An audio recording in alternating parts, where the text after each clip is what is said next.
ನಮಸ್ತೆ ಎಲ್ರಿಗೂ. Hi my dear student.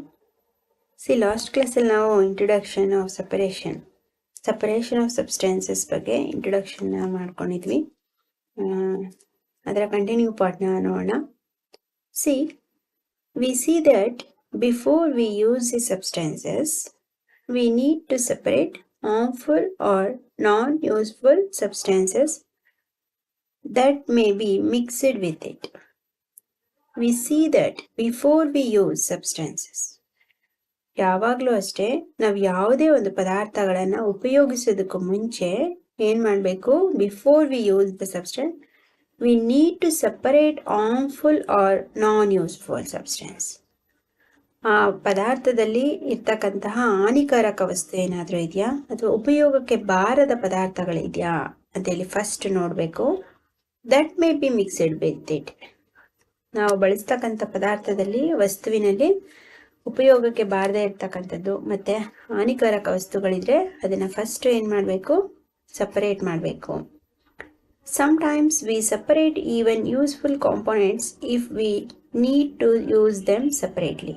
ಕೆಲವೊಂದು ಸಲ ನಾವು ಬಳಸುವಂತಹ ಪದಾರ್ಥಗಳಲ್ಲಿ ಉಪಯುಕ್ತ ಪದಾರ್ಥಗಳು ಇರುತ್ತೆ. Sometimes we separate useful component. ಉಪಯೋಗಕ್ಕೆ ಬರುವಂತಹ ಕೆಲವೊಂದು ಘಟಕಗಳನ್ನು ಸಹ ನಾವೇನು ಮಾಡಬೇಕಾಗತ್ತೆ? ಬೇರ್ಪಡಿಸಬೇಕಾಗತ್ತೆ. ಯಾಕೆ? If we need to use them separately. ಆ ಪದಾರ್ಥವನ್ನು ಅಥವಾ ವಸ್ತುವನ್ನು ನಾವು ಪ್ರತ್ಯೇಕವಾಗಿ ಬಳಸುವಂಥ ಅವಶ್ಯಕತೆ ಇರುತ್ತೆ. ಈಗ ನಮಗೆ ಹಾಲು, ಮೊಸರು, ಬೆಣ್ಣೆ, ತುಪ್ಪ ಇದೆಲ್ಲ ಒಂದೇ ಘಟಕದಲ್ಲಿ ಇರುತ್ತೆ. ತುಪ್ಪ ತಿನ್ನಬೇಕು, ಬೆಣ್ಣೆ ತಿನ್ನಬೇಕು ಅನಿಸುತ್ತೆ. ಬರೀ ಹಾಲು ಕುಡಿದ್ರೆ ತುಪ್ಪ ತಿನ್ನಾಗುತ್ತಾ? ಬೆಣ್ಣೆ ತಿನ್ನಾಗುತ್ತಾ? ಎರಡೂ ಉಪಯೋಗವೇ. ಅದರಲ್ಲಿ ಬೇಡವಾದ ವಸ್ತು ಯಾವುದೂ ಇಲ್ಲ. ಹಾಲು ಕುಡಿಬೇಕು, ಮೊಸರು ಬೇಕು, ಬೆಣ್ಣೆನೂ ಬೇಕು, ತುಪ್ಪನೂ ಬೇಕು. ಆದರೆ ಹಾಲಿನಿಂದ ಮೊಸರು ಮಾಡಬೇಕು, ಮೊಸರು ಮಾಡಿ ಅದರಿಂದ ಬೆಣ್ಣೆ ತೆಗಿಬೇಕು. ಬೆಣ್ಣೆ ಇಷ್ಟ ಆದವರು ಬೆಣ್ಣೆ ತಿನ್ಬೋದು, ಇಲ್ಲ ನನ್ನ ತುಪ್ಪ ಇಷ್ಟ ಆದವರು ಅದನ್ನು ಸಪ್ರೇಟ್ ಮಾಡಿ ಕಾಯಿಸಿ ಮತ್ತೆ ತುಪ್ಪ ತಿನ್ನಬೇಕು ಅಲ್ವಾ? ಈ ರೀತಿ ಎರಡು ಉಪಯುಕ್ತ ವಸ್ತುಗಳಿದ್ದಾಗಲೂ ಸಹ ಕೆಲವೊಂದು ಸಮಯದಲ್ಲಿ ಪ್ರತ್ಯೇಕಿಸಿ ಈ ರೀತಿ ಅದನ್ನು ತೆಗೆದುಕೊಂಡು ಬಳಸುವಂತಹ ಅವಶ್ಯಕತೆ ಬರುತ್ತೆ. The substances to be separated may be particles of different sizes or materials. ಇನ್ನೂ ಕೆಲವು ಸಲ ಸಬ್ಸ್ಟೆನ್ಸಸ್ ಪದಾರ್ಥಗಳಲ್ಲಿ ಏನಾಗಿರುತ್ತೆ? ಸಪರೇಟ್ ಮಾಡಬೇಕಾದ್ರೆ ಅವುಗಳನ್ನ ಬೇರ್ಪಡಿಸುವಾಗ ಅವುಗಳ ಕಣಗಳು particles of different sizes R material, ಅವುಗಳ ಗಾತ್ರದಲ್ಲಿ ಅವುಗಳ ಏನಿರುತ್ತೆ? ಡಿಫ್ರೆಂಟ್ ಸೈಜಸ್ ಇರುತ್ತೆ. ವಿವಿಧ ಗಾತ್ರದ ಪದಾರ್ಥಗಳನ್ನು ಒಳಗೊಂಡಿರುತ್ತೆ. ಪಾತ್ರದಲ್ಲಿ ಏನಿದೆ? ವಿವಿಧವಾದ ಗಾತ್ರಗಳನ್ನು ಹೊಂದಿರುತ್ತೆ ಕಣಗಳು. These may be in any 3 states of matter. Mostly ಇದನ್ನೇ ಅನಿಸುತ್ತೆ. ಆ ಒಂದು ವಸ್ತುವಿನ ಸ್ಥಿತಿಗಳು 3 ಸ್ಥಿತಿಗಳು ಅಂತೇಳಿ ಕರೆಯೋದು. ಯಾವುದ್ಯಾವುದು? Solid, liquid or gases. The 3 states of matter ಯಾವುದು? ದ ಸ್ಟೇಟ್ಸ್ ಆಫ್ ಮ್ಯಾಟರ್ ಅಂದರೆ ಸಾಲಿಡ್, ಲಿಕ್ವಿಡ್ ಆ್ಯಂಡ್ ಗ್ಯಾಸ್. ಘನ, ದ್ರವ ಮತ್ತು ಅನಿಲ. ಇದು ವಸ್ತುವಿನ 3 ಸ್ಥಿತಿಗಳು. So how do we separate substances mixed together if they have so many different properties? ಹಾಗಾದರೆ ಈ ರೀತಿ ವಸ್ತುವಿನ ಸ್ಥಿತಿಯಲ್ಲಿ 3 ಸ್ಥಿತಿಗಳಿದೆ. ಹಾಗಾದರೆ ಈ ರೀತಿ ಬೆರೆತುಕೊಂಡಿರ್ತಕ್ಕಂತಹ ದ್ರವ್ಯದ ಯಾವುದೇ ಈ ರೀತಿ 3 ಸ್ಥಿತಿಗಳು ಇರ್ತಕ್ಕಂತಹ ಈ ರೀತಿ ವಿವಿಧ ಗುಣಗಳು ಪ್ರಾಪರ್ಟೀಸ್ ಹೊಂದಿರ್ತಕ್ಕಂಥ ಪದಾರ್ಥಗಳು ಮಿಶ್ರಣ ಆಗಿದ್ರೆ, ಇಫ್ ಮಿಕ್ಸ್ಡ್ ಆಗಿದ್ರೆ ನಾವು ಅದನ್ನು ಹೇಗೆ ಬೇರ್ಪಡಿಸೋದು? How do we separate substances mixed together if they have many different properties? ಈ ರೀತಿ ವಿವಿಧ ಗುಣಲಕ್ಷಣಗಳನ್ನು ಹೊಂದಿರ್ತಕ್ಕಂತಹ ಪದಾರ್ಥಗಳನ್ನು 3 ರೀತಿಯ ಈ ರೀತಿ ಘನ ಇರ್ಬೋದು, ಅವು 3 ಒಂದು ವೇಳೆ ಮಿಕ್ಸ್ ಆಯಿತು ಅಂದರೆ ಅವುಗಳನ್ನು ಬೇರ್ಪಡಿಸೋದು ಹೇಗೆ ಕೇಳಿದ್ದಾರೆ. ಅಲ್ಲಿ ಫಸ್ಟ್ ನೋಡಿ, ಮೆಥಡ್ ಆಫ್ ಸಪ್ರೇಷನ್. ಬೇರ್ಪಡಿಸುವ ವಿಧಾನಗಳು ಯಾವ ಯಾವ ವಿಧಾನಗಳಿದೆ? ಈ ಘನ, ದ್ರವ, ಅನಿಲ ಇವು 3 ಒಂದೇ ಕಡೆ ಮಿಕ್ಸ್ ಆಯಿತು, ಅಥವಾ 2 ಘನ ದ್ರವ ಆಯಿತು, ಅಥವಾ ದ್ರವ ಅನಿಲ ಆಯಿತು. ಇವುಗಳನ್ನು ಯಾವ ವಿಧಾನಗಳಿಂದ, ಯಾವ ಯಾವ ಮೆಥಡ್ಸಿಂದ ಬೇರ್ಪಡಿಸ್ಬೋದು ಅಂತೇಳಿ ಫಸ್ಟ್ ನೋಡೋಣ. We will discuss some simple methods of separating substances that are mixed together. First of all ಏನು, ಸಿಂಪಲ್ ಮೆಥಡ್ಸ್, ಸರಳ ವಿಧಾನಗಳನ್ನು ಬಳಸ್ಕೊಂಡು ನಾವು ವಸ್ತುಗಳನ್ನು ಬೇರ್ಪಡಿಸೋದು ಯಾವ ರೀತಿ ಅಂತ ಹೇಳಿ ನೋಡೋಣ. You may come across some of these methods being used in day to day activities. ಕೆಲವು ಚಟುವಟಿಕೆಗಳನ್ನ ಮಾಡೋದ್ರ ಮೂಲಕ ನಾವು ದಿನನಿತ್ಯ ಏನು ವಸ್ತುಗಳನ್ನು ಯಾವ ರೀತಿ ಬೇರ್ಪಡಿಸೋದು ಅಂತೇಳಿ ಚರ್ಚಿಸೋಣ ಮತ್ತು ನೋಡೋಣ ಯಾವ ರೀತಿ ಪ್ರತಿದಿನ ನಮ್ಮ ದಿನನಿತ್ಯದ ಜೀವನದಲ್ಲಿ ಬೇರ್ಪಡಿಸ್ತವೆ. First one, hand picking. Hand ಅಂದರೆ ಕೈಯಿಂದ ಬೇರ್ಪಡಿಸೋದು, ಕೈಯಿಂದ ಆರಿಸುವಿಕೆ ಅಂತೇಳಿ ಕರೀತಾರೆ. ಚಿತ್ರದಲ್ಲಿ ಕೊಟ್ಟಿದ್ದಾರೆ ನೋಡಿ, ಇಲ್ಲಿ ಒಬ್ಬ ವ್ಯಕ್ತಿ ಕೂತ್ಕೊಂಡು ಕೈಯಿಂದ ಆರಿಸೋದು. ನಿಮ್ಮ ತಾಯಿನೂ ಮಾಡ್ತಿರ್ತಾರೆ ಇದನ್ನು ಅಲ್ವಾ. Activity 2, bring a packet of food grain purchased from a shop to the classroom. ಏನು ಮಾಡಬೇಕು, ಒಂದು ಕಾಳು ಅಥವಾ ಧಾನ್ಯದ ಪ್ಯಾಕೆಟನ್ನು ತೆಗೆದುಕೊಂಡು ನಿಮ್ಮ ಶಾಪಿಂದ, ಯಾವುದಾದ್ರು ಅಂಗಡಿಯಿಂದ ಕಾಳು ಅಥವಾ ಧಾನ್ಯಗಳು ಸಿಗ್ತಕ್ಕಂಥ ಗ್ರಾಸರಿ ಅಂಗಡಿಯಿಂದ ಕಾಳು ಅಥವಾ ಧಾನ್ಯಗಳನ್ನ ತೆಗೆದುಕೊಂಡು ನಿಮ್ಮ ಕ್ಲಾಸ್ ರೂಮ್ಗೆ ಹೋಗಿ, ನಾವು spread the grains on A sheet of paper. ಆ ಧಾನ್ಯಗಳನ್ನು ಒಂದು ಪೇಪರ್, ಕಾಗದದ ಮೇಲೆ ಹರಡಿ. Do you find only one kind of grain on the sheet of paper?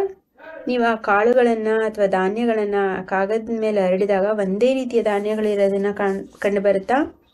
R there pieces of stone, husk, broken grain and particles of any other grain in it?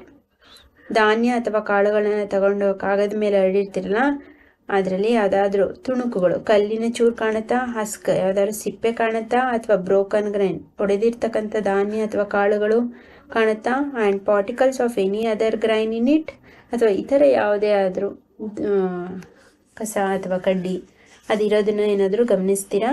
ಬರೀ ಕಾಳುಗಳೇ ಇರುತ್ತಾ? ಇದ್ರ ಜೊತೆ ಇದೆಲ್ಲವೂ ಏನಾದರೂ ನೋಡ್ತೀರಾ ನೀವು?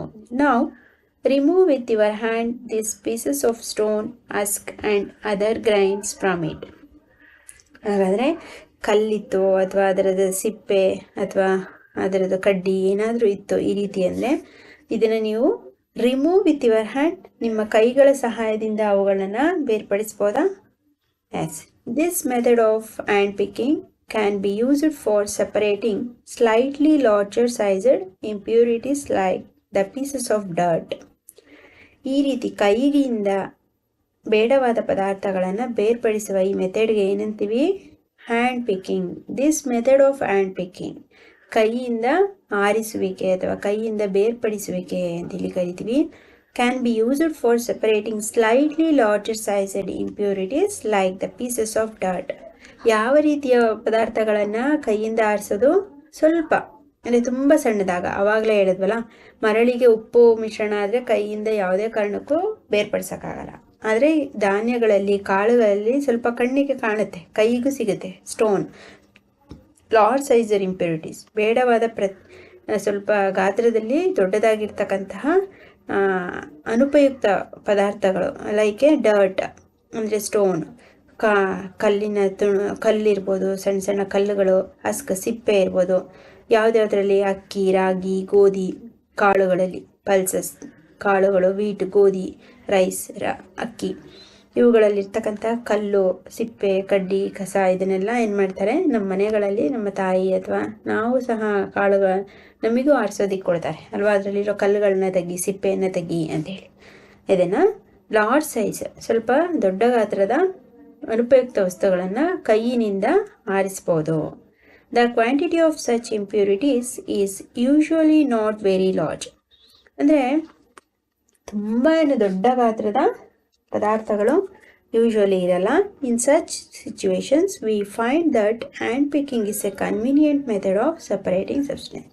ಒಂದು ವೇಳೆ ದೊಡ್ಡ ದೊಡ್ಡ ಗಾತ್ರದಿತ್ತು, ಲಾರ್ಜ್ ಸೈಜ್ ಇತ್ತು ಅಂದರೆ ತುಂಬ ಒಳ್ಳೆಯದು. ಯಾಕೆ ಹೇಳಿ, ನಮ್ಮ ಹ್ಯಾಂಡ್ ಪಿಕ್ಕಿಂಗ್ ಅಂದರೆ ಕೈಯಿಂದ ಆರಿಸೋದು ತುಂಬ ಕನ್ವೀನಿಯೆಂಟ್, ತುಂಬ ಸುಲಭವಾದ ಮತ್ತು ನಮಗೆ ಅನುಕೂಲಕರವಾದ ವಿಧಾನ ಆಗಿದೆ. ಆ ವಸ್ತುಗಳಿಂದ ಅನುಪಯುಕ್ತ ವಸ್ತುಗಳನ್ನು, ಸಪರೇಟಿಂಗ್ ಸಬ್ಸ್ಟೆನ್ಸಸ್, ಬೇಡವಾದ ಅನುಪಯುಕ್ತ ವಸ್ತುಗಳು ದೊಡ್ಡ ಗಾತ್ರದಲ್ಲಿತ್ತು ಅಂದರೆ ಅದನ್ನು ಸುಲಭವಾಗಿ ಕೈಯಿಂದ ಆರಿಸೋದು ನಮ್ಮೆಲ್ಲರಿಗೂ ಅನುಕೂಲಕರವಾದ ಒಂದು ವಿಧಾನ.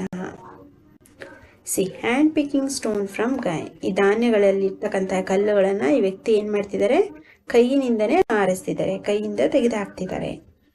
ಅರ್ಥ ಆಯ್ತಾ? ಇದು ಫಸ್ಟ್ ಮೆಥಡ್ ಆ್ಯಂಡ್ ಪಿಕಿಂಗ್. ಅದೇ ರೀತಿ ಸೆಕೆಂಡ್ ನೋಡೋಣ, ಥ್ರಶಿಂಗ್, ಬಡಿಯುವಿಕೆ, ಬಡಿಯೋದು, ಅದಕ್ಕೆ ಕುಟ್ಟೋದು ಅಥವಾ ಬಡಿಯೋದು ಅಂತೇಳಿ ಕರೀತಾರೆ. You must have seen bundle of wheat or paddy stalks lying in fields after harvesting the crop. ನೀವು ಕೇಳ್ತಿರೋರು ಇರ್ಬೋದು ಅಥವಾ ವಿಡಿಯೋನ ನೋಡ್ತಿರಲ್ಲಿ ಎಷ್ಟೋ ಸ್ಟೂಡೆಂಟ್ಸ್ಗಳು ನೀವು ರೈತರ ಮಕ್ಕಳೇ ಆಗಿರ್ತೀರ, ಅವ್ರಿಗೆ ತುಂಬ ಚೆನ್ನಾಗಿ ಅರ್ಥ ಆಗುತ್ತೆ, ಅವ್ರಿಗೆ ಗೊತ್ತಾಗುತ್ತೆ. ಹೇಗೆ ಹೇಳಿ, ನೀವು ಭತ್ತ, ರಾಗಿ, ಗೋಧಿ ಇವುಗಳನ್ನು ಬೆಳೆದಿರ್ತಾರೆ ಜಮೀನುಗಳಲ್ಲಿ, ಅವುಗಳದ್ದು ಸ್ಟಾಕ್ ಉದ್ದ ಇರುತ್ತೆ. ಗಿಡಗಳಿಂದ ಭತ್ತ ಹೇಗೆ ಬರುತ್ತೆ, ಗೋಧಿ ಹೇಗೆ ತೆಗಿತಾರೆ ಅಂದರೆ ಸ್ಟಾಕ್ ಇರುತ್ತೆ, ಅವುಗಳ ಗಿಡಗಳಿಂದ ಏನಾಗುತ್ತೆ, ಇಲ್ಲಿ ತುದೀಲಿ ಕಾಳುಗಳೆಲ್ಲ ಇಲ್ಲಿ ಸ್ಟೋರ್ ಆಗಿರುತ್ತೆ. ಹೇಗೆ ಮಾಡ್ತಾರೆ ಸಪ್ರೇಟಿಂಗ್? ಪ್ಯಾಡಿ, ಭತ್ತ ಅಥವಾ ಗೋಧಿಯನ್ನು stocks lying in field after harvesting the crop, ಒಂದು ಬೆಳೆಗಳ ಕೊಯ್ಲು ಅಂತೇಳಿ ಕರೀತಾರೆ ಹಾರ್ವೆಸ್ಟಿಂಗ್ ಅಂತ, ಅಥವಾ ಕಟಾವು, ಕಟ್ ಮಾಡೋದು. ನಂತರ ಏನು ಮಾಡ್ತಾರೆ, ಕಟ್ ಮಾಡುವಂತಹ ಅಥವಾ ಕೊಯ್ಲು ಮಾಡುವಂತಹ ಸಂದರ್ಭದಲ್ಲಿ ಈ ಭತ್ತ ಅಥವಾ ಗೋಧಿಯನ್ನು ಏನು ಮಾಡ್ತಾರೆ, ಹೊಲದಲ್ಲಿ ಅವುಗಳ ಪೈರು ಅಥವಾ ಕಂತೆ, ಆ ಗಿಡದೆಲ್ಲ ಒಂದು ಕಡೆ ಕಟ್ಟು ಥರ ಮಾಡ್ಕೊಂಡು ಏನು ಮಾಡ್ತಾರೆ, ನೀವು ಕಟ್ಟು ಅಥವಾ ಪೈರುಗಳನ್ನು ನೋಡಿರ್ತೀರ, ಅವುಗಳಲ್ಲಿರ್ತಕ್ಕಂಥದ್ದು ಅಲ್ವಾ. ಈ ಚಿತ್ರದಲ್ಲಿ ಇದೆ ನೋಡಿ,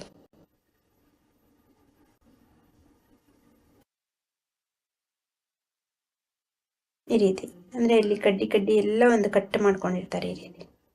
ಅದನ್ನೇ ಒಂದು ಕಟ್ಟು, ಪೈರನ್ನೆಲ್ಲ ಸೇರಿಸಿ ಆ ಧಾನ್ಯಗಳಿರ್ತಕ್ಕಂಥದ್ದನ್ನೇ ಒಂದು ಕಟ್ಟು ಥರ ಮಾಡ್ಕೊಂಡಿರ್ತಾರೆ, ಅಥವಾ ಬಂಡಲ್ ಥರ ಮಾಡ್ಕೊಂಡಿರ್ತಾರೆ. ಅವುಗಳ ತುದಿಗಳಲ್ಲಿ ಕಾಳುಗಳಿರುತ್ತೆ. ನಿಮ್ಮ ಟೆಕ್ಸ್ಟ್ ಬುಕ್ಕಲ್ಲಿ ಚೆನ್ನಾಗಿ ಕಾಣುತ್ತೆ, ಇಲ್ಲಿ ಸ್ವಲ್ಪ ಬ್ಲರ್ ಆಗಿದೆ. Stalks are dried in the sun before the grain is separated from them. ಯಾವಾಗ ಕಟಾವು ಅಥವಾ ಕೊಯ್ಲು ಮಾಡೋದು, ಬೆಳೆ ಬಂದ ನಂತರ ಸೂರ್ಯನ ಬೆಳಕಿಗೆ ಅದೇನು ಸ್ವಲ್ಪ ಒಣಗಿರುತ್ತೆ. ಆ ಒಣಗಿದ ನಂತರ ಏನು ಮಾಡ್ತಾರೆ, ಗಿಡಗಳನ್ನು ಕಿತ್ತು ಒಣಗಿದ ನಂತರ ಏನು ಮಾಡ್ತಾರೆ, ಸ್ಟಾಕ್, ಅವುಗಳ ಪೈರಿನಿಂದ ಏನು ಮಾಡ್ತಾರೆ, ಆ ಕಾಳುಗಳನ್ನು ಅಥವಾ ಧಾನ್ಯಗಳನ್ನು ಬೇರ್ಪಡಿಸ್ತಾರೆ. ಯಾವ ರೀತಿ? Each stalk has many grain seeds attached to it. ಪ್ರತಿಯೊಂದು ಪೈರಿನಲ್ಲೂ, ಪ್ರತಿಯೊಂದು ಗಿಡದಲ್ಲೂ ಎಷ್ಟೊಂದು ಮೆನಿ ಗ್ರೈನ್ಸ್, ಹಲವಾರು ಧಾನ್ಯದ ಕಾಳುಗಳು ಇರುತ್ತೆ, ಬರೀ ಒಂದೊಂದೇ ಕಾಳು ಇರಲ್ಲ ಅಲ್ವಾ.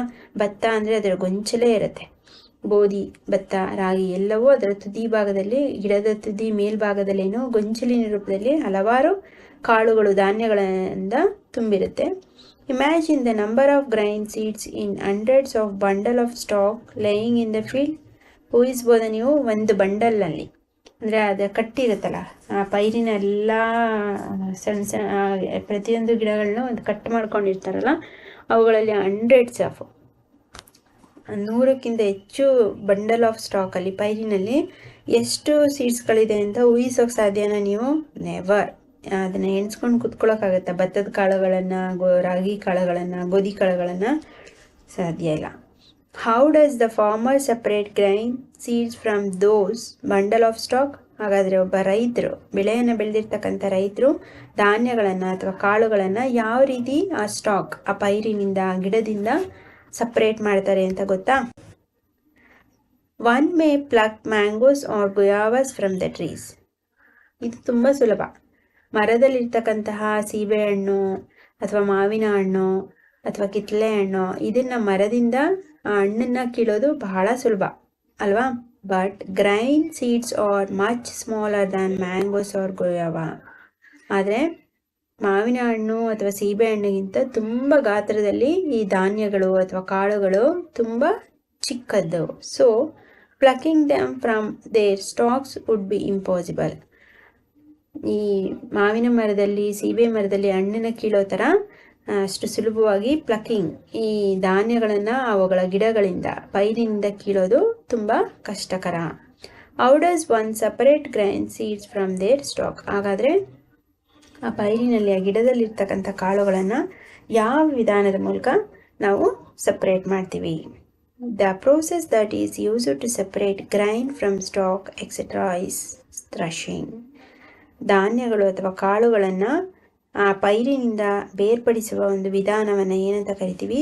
ಥ್ರಶಿಂಗ್. ವಾಟ್ ವಿ ಕಾಲ್ಡ್ ಆಸ್ ಥ್ರಶಿಂಗ್, ಬಡಿಯುವಿಕೆ ಅದನ್ನು ಕಟ್ಟು ಥರ ಮಾಡ್ಕೊಂಡು ಏನು ಮಾಡ್ತಾರೆ, ಒಂದು ಕಲ್ಲಿಗೆ ಅಥವಾ ಒಂದು ಎತ್ತರವಾದ ಜಾಗದಲ್ಲಿ ಚೆನ್ನಾಗಿ ಬಡಿತಾರೆ. ಇಲ್ಲಿ ಚಿತ್ರದಲ್ಲಿದೆ ನೋಡಿ, ಬ್ರಷಿಂಗ್ ಇಲ್ಲಿ ಬಡಿತಾ ಇದ್ದಾರೆ ಈ ಒಂದು ಜಾಗದಲ್ಲಿ ಅಲ್ವಾ, ಕಟ್ಟು ಥರ ಮಾಡಿಕೊಂಡು ಬಡಿಯೋದು. In this process the stalk are beaten to free the grain seeds sometimes. ಈ ರೀತಿ ಬಡಿಯೋದ್ರಿಂದ ಏನಾಗುತ್ತೆ, ಪೈರಿನಲ್ಲಿರ್ತಕ್ಕಂಥ ಕಾಳುಗಳು ಆ ಸಿಪ್ಪೆಯಿಂದ ಧಾನ್ಯಗಳು ಬೇರ್ಪಡುತ್ತೆ, ಕಾಳುಗಳೆಲ್ಲವೂ ಸಪ್ರೇಟ್ ಆಗುತ್ತೆ. Threshing is done with the help of bullocks machine are also use to thresh large quantities of grains. ಕೆಲವೊಂದು ಬಾರಿ ಮನುಷ್ಯರ ಸಹಾಯದಿಂದನೇ ಈ ರೀತಿ ಬಡಿತಾರೆ, ಇನ್ನು ಕೆಲವು ಸಲ ಮಿಷಿನ್, ಕೆಲವೊಂದು ಯಂತ್ರಗಳ ಸಹಾಯದಿಂದ ಕಾಳುಗಳು ಅಥವಾ ಧಾನ್ಯಗಳನ್ನು ಅವುಗಳ ಪೈರಿನಿಂದ ಬೇರ್ಪಡಿಸ್ತಾರೆ, ಕಟಾವು ಅಥವಾ ಕೊಯ್ಲನ್ನು ಮಾಡ್ತಾರೆ. ಲಾರ್ಜ್ ಕ್ವಾಂಟಿಟೀಸ್, ತುಂಬ ಬೆಳೆ ಬೆಳೆದಿದ್ರು ಅಂದರೆ ಆ ಮಿಷಿನ್ನ ಸಹಾಯದಿಂದ, ಯಂತ್ರಗಳ ಸಹಾಯದಿಂದ ಏನು ಮಾಡ್ತಾರೆ, ಇತ್ತೀಚಿನ ದಿನಗಳಲ್ಲಿ ನೋಡಿರ್ತೀರ ನೀವು ಯಾವ ರೀತಿ ಅದು ಕಟ್ ಮಾಡುತ್ತೆ, ಕೊಯ್ಲು ಮಾಡುತ್ತೆ ಮಿಷಿನ್ ಅಂದರೆ. ಅರ್ಥ ಆಯ್ತಾ? ಇದೆರಡೂ ಸಹ ಏನು, ಒಂದು ಹ್ಯಾಂಡ್ ಪಿಕ್ಕಿಂಗ್ ಮತ್ತು ಥ್ರೆಶಿಂಗ್, ಇದೆರಡು ಬೇರ್ಪಡಿಸುವ ವಿಧಾನಗಳಲ್ಲಿ ಎರಡನ್ನು ತಿಳ್ಕೊಂಡ್ವಿ. ನೆಕ್ಸ್ಟ್ ಕ್ಲಾಸಲ್ಲಿ ವಿನೋಯಿಂಗ್ ಇದನ್ನು ಕಂಟಿನ್ಯೂ ಮಾಡೋಣ. ಏನಾದರೂ ಡೌಟ್ಸ್ ಇತ್ತು, ಅರ್ಥ ಆಗಲಿಲ್ಲ ಅಂದರೆ ಅದನ್ನು ಕಮೆಂಟ್ ಮಾಡಿ ಮತ್ತು ಡಿಸ್ಕ್ರಿಪ್ಷನಲ್ಲಿ ಹಾಕಿ. ಅರ್ಥ ಆಯಿತು ಚೆನ್ನಾಗಿ ಅಂದರು ಅದನ್ನು ಹಾಕಿ. ಆ್ಯಂಡ್ ಈ ವಿಡಿಯೋಸ್ನ ನಮ್ಮ ಫ್ರೆಂಡ್ಸ್ಗಳಿಗೂ ಶೇರ್ ಮಾಡಿ, ಅವರು ಕೇಳಿಕೊಂಡು ಸುಲಭವಾಗಿ ಕಲಿತ್ಕೊಳ್ಳಿ. ಆ್ಯಂಡ್ ವಿಡಿಯೋನ ಆನ್ ಮಾಡಿಕೊಂಡು ಟೆಕ್ಸ್ಟ್ ಬುಕ್ ಇಟ್ಕೊಂಡು ಕೇಳ್ತಾ ಇಂಪಾರ್ಟೆಂಟ್ ಪಾರ್ಟ್ಸ್ನ ಅಂಡರ್ಲೈನ್ ಮಾಡ್ಕೊಳ್ಳಿ. ಆ್ಯಂಡ್ ದೆನ್ ಇವತ್ತಿನ ಹೋಮ್ವರ್ಕ್ ಕ್ವೆಶ್ಚನ್ನ ತಗೊಳ್ಳಿ.